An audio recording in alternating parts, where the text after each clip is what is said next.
শুভ দুপুর বন্ধুরা, চলো আর একটি নতুন দিনে তোমাদেরকে আমার রান্নাঘরে নিয়ে চলে এসেছি। তা চলো আজ দুপুরের মেনুতে আমি কি কি করেছি একবার তোমাদের দেখিয়ে দিই। দেখো, এখানে তো আছে রোজকার মতন ভাত,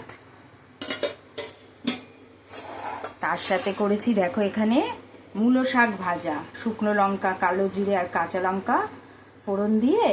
এখন বাজারে কচি কচি মূলো শাক উঠেছে, তাই মূলো শাকটা সুন্দর করে ভেজে নিয়েছি।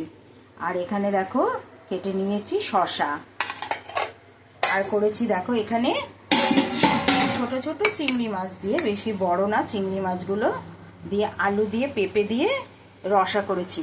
ঘি, গরম মশলা, আদা, জিরে, ধনে, টমেটো সব দিয়ে একটা শুকনো শুকনো করে তরকারি করে নিয়েছি।